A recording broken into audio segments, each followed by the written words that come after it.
Assalamu alaikum wa rahmatullahi wa barakatuh. Kwa siku ya leo tutakwenda kuzungumza kuhusiana na dalili za ugonjwa wa hernia, kwa maana ya ngiri, wengine wanaita mnyama, wengine wanaita mshipa, wengine wanaita chango la uzazi la kiume. Kwa hiyo leo mimi nitakwenda kwa shortcut moja kwa moja ni dalili zipi zinaonyeshwa na ugonjwa huu tulioutaja hapo. Na huu ugonjwa mimi nimeugawanya katika makundi mawili. Nimeugawanya katika kundi la kwanza ni ngiri changa au ngiri ambayo haijakomaa, na kundi la pili ni ngiri sugu, kwa maana ya kwamba ngiri ambayo imekomaa. Dalili namba moja ya ugonjwa wa hernia ni kubana kwa tumbo. Na tumbo hili linabana maeneo ya kitovuni au pembeni ya kitovu, au kwenye kinena chini ya kitovu, au kwenye sehemu ya juu ya uume kwa upande wa kushoto, kwa upande na kushoto au kulia, ndio kunaitwa kwenye kinena huko. Kwa hiyo inakuwa tumbo linabana, au sehemu hizo nilizozitaja. Na zinabana wakati gani? Zinaweza kabana wakati wowote, au zinaweza kabana wakati wa baridi. Kipindi baridi inapoingia ndio unasikia hiyo hali, au inaweza kujitokeza pale unapokuwa umekula vitu vitamu, inapelekea kusikia hiyo hali. Hiyo ni dalili namba moja. Dalili namba mbili, tumbo kuunguruma, ni dalili maarufu. Tumbo linakuwa linaunguruma. Hiyo ni dalili namba mbili. Dalili namba tatu, tumbo kujaa gesi. Tumbo linajaa gesi, kila kitu kidogo tu umeshiba, au tumbo mdogo linakuwa kama limefula. Dalili namba tatu. Dalili namba nne, dalili namba nne unakuwa mtu unahisi umebanwa na haja kubwa. Unajibana mpaka unakwenda chooni, ukifika chooni unatoa upepo badala ya kutoa haja kubwa. Hiyo dalili namba 4. Dalili namba 5 ni kupata choo kawaida, lakini choo hicho unapata kama chambuzi. Unaenda chooni, choo kinatoka kidogo kama chambuzi. Kama chambuzi, choo kidogo na unajikamua kama umekula ugali wa mtama. Na dalili namba 6 ni kukosa choo. Kuna mtu anakuta choo kimefunga kabisa. Kwa siku haendi choo hata kabisa, siku 2, siku 3 kawaida kwake kukosa choo. Hiyo ni dalili namba 6. Na dalili namba 7 ni kupata choo mara kwa mara. Kwa maana gani? Unakaa kidogo unakwenda choo kidogo.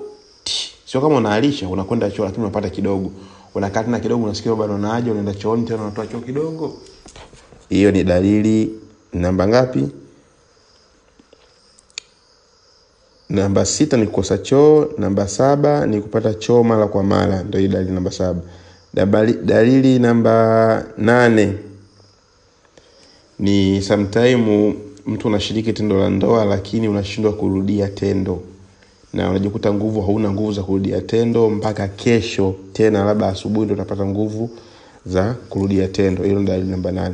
Na dalili namba 9, unafanya tendo la ndoa mara ghafla tu pap, umekosa nguvu na umenywea.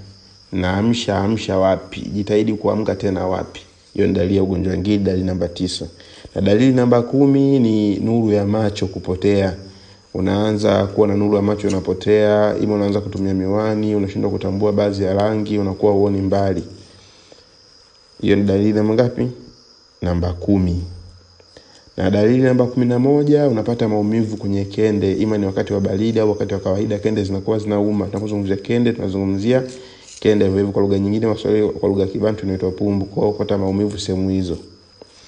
Na dalili namba 11, kupiga mshale katika sehemu ya haja kubwa. Ninapozungumzia mshale ni sawa na kichomi.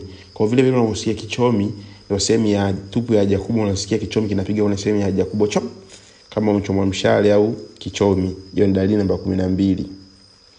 Na dalili namba 13 ni maumivu makali ya mgongo na kiuno. Kama unakiona mgongo wako unauma sana na kiuno kinauma sana, hiyo ni dalili ya ugonjwa wa ngiri. Na dalili namba 14 ni uume kunywea na kusinyana kurudi ndani kama wa mtoto. Kwa hizo ni dalili 14 zinazoonyesha kama wewe unanisikiliza una ugonjwa wa ngiri changa. Na kama una dalili hizo, unatakiwa upate matibabu ya ugonjwa wa ngiri ili kuweza kuonekana na dalili hizo. Na matibabu haya yatagharimu shilingi 120,000, na haya matibabu yatakuwa ndani ya siku 21. Kwa hiyo Mwenyezi Mungu ndani ya siku 21 unakuwa mwenye kusahau kabisa tatizo hili la ngiri, siku 21 mpaka siku 30. Kwa maana wakupe matibabu yanakuwa ni wiki 4. Kwa wiki ya kwanza ni wiki ya kusafisha tumbo, na wiki za 3 zilizobakia ni wiki za kutibu tatizo la ngiri. Kwa hiyo gharama yake ni shilingi 150,000 kwa dalili hizi za ngiri changa tu peke yake, tatizo hili unakuwa mwenye kulisahau na lenye kuisha kabisa kabisa kabisa kwa upande wako. Nafikiri hapo utakuwa umenielewa vizuri. Sasa tunakuja kubainisha dalili za mtu mwenye ngiri sugu. Mtu atajijuaje kama ngiri yake ni sugu? Kwa maana kwamba ngiri hiyo ishakomaa, imechupa mipaka, imezidi, inasumbua. Tuangalie dalili za ngiri sugu. Tunapozungumzia ngiri sugu, tunazungumzia neno uvimbe. Kama wewe una neno uvimbe tu, inatosha kujua kama una ngiri sugu. Kama tatizo lako linahusisha neno uvimbe, inatosha kuwa kama una ngiri sugu. Na tunapozungumzia uvimbe, tunazungumzia ni kuvimba kwa kende. Kende inakuwa imevimba kama ina nyama nyama, au kama ina vimaji vimechanganyika na nyama, au kama ina misuli au mishipa imefungana hivi. Kwa kende inakuwa imevimba, inakuwa sawa sawa na ngumi yako au zaidi ya ngumi yako. Inaweza kuwa ni kende moja au kende zote. Na dalili ya pili ya ngiri sugu ni kuvimba katika eneo zima la kitovu. Eneo la kitovu na kwa umevimba, au pembeni ya kitovu, au chini ya kitovu upande wa kulia au upande wa kushoto kwenye kinena au kinembe. Na dalili namba 3 ya ngiri sugu, kende inakuwa imepotea. Kende moja inakuwa imepotea au zote, au kende moja inakuwa ni ndogo kuliko nyenzake. Kende moja inakuwa ni ndogo kuliko nyenzake au zote, ima na kwa zote zimepotea au moja imepotea au zote zimepotea au moja inakuwa ni ndogo kuliko nyenzake.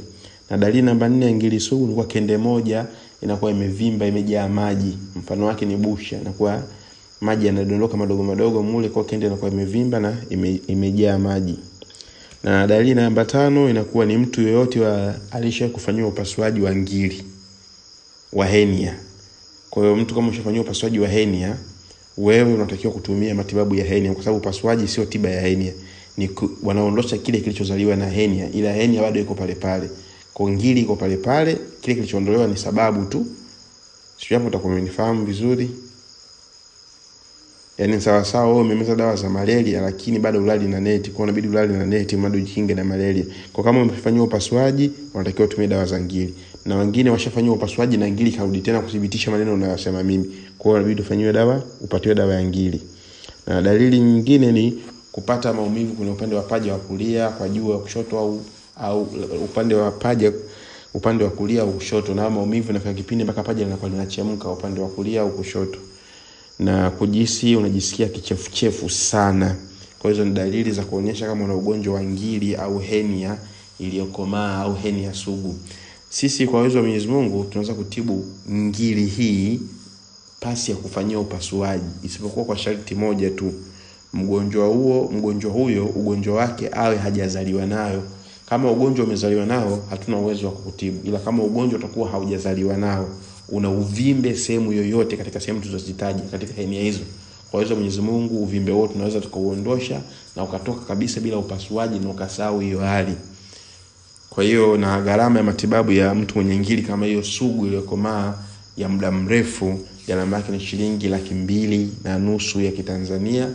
Na mtu anapata matibabu yalikuwa mazuri na yalikuwa safi, na tatizo la ngiri kwake linakuwa ni historia tena na kusahau na kurejea katika hali yake ya kawaida. Kwa mfano kama hao wenye ngiri ya kujaa maji, ipo dawa maalum anaweza kawa anakunywa na kojoa, ile hali ile kende inazidi kunyauka, ipo dawa kwa alisha kwa siku za mwanzo, ile hali pia ikazidi kunyauka. Kwa zipo njia na mbinu mbalimbali, na hizi mbinu ni za mitishamba, tibalishe na virutubisho na mimea tiba. Ni miti kabisa ya asili, ni miongoni mwa ajabu ya hii miti. Lakini sio maajabu kwa sababu hospitali zimeanza karne za hivi karibuni. Huko nyuma kulikuwa kuna hospitali kwa watu walikuwa wakitumia hizo dawa toka zamani na kuweza kujitibu magonjwa yao. Kwa hiyo hayo ndio matibabu ya ugonjwa wa ngiri. Kwa mtu mwenye ngiri changa gharama yake 120, kwa mtu mwenye ngiri sugu gharama yake ni 2,500, na unaweza ukapona vizuri kwa uwezo wa Mwenyezi Mungu na tatizo lisijirejee tena abadan.